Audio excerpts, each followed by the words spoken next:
دا خدا سے زمانہ ده چې هر سړی پکې خفه ده او پریشان ده. یو مسلمان بندوي چې زما پزړه باندې همیشه بوج وي، خفګانی ور باندې، پریشانی دا، غم ده، ټینشن ده او وسوسې ذهن ترازی او دغه رنګي بغیر څه د سبب نه چې د زما زړه خفه خفي، څه غمم نشتا، تکلیفم نشتا، خو اسې مې زړه خفي. او که هر څومره د خوشحالۍ په مجلس کې کینم نو زما زړه خوشحالي نه کوي.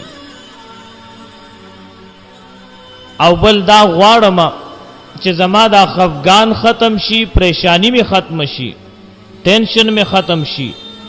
او دام غواړم چې الله رب ذوالجلال جل جلاله د غیبونه زما مدد وکي او ما ته د رحمت دروازې راکولو کی.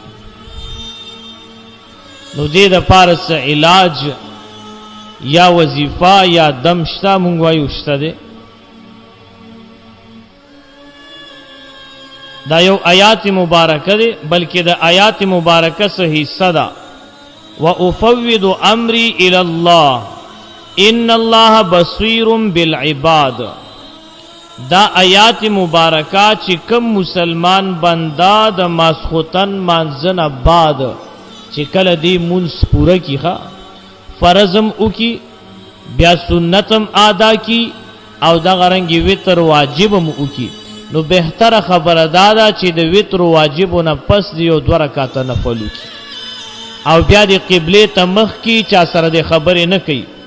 یو ځل د آیات مبارکه وای وَأُفَوِّضُ أَمْرِي إِلَى اللَّهِ إِنَّ اللَّهَ بَصِيرٌ بِالْعِبَادِ. نو الله رب ذوالجلال جل جلاله بعد د هر خفگان، هر پریشانی، غم او هم دا ټول با الله پاک ختم کی او الله رب ذوالجلال جل جلاله با پد باندې غیبی د رحمت دروازې او د رزق دروازې را کولو کی.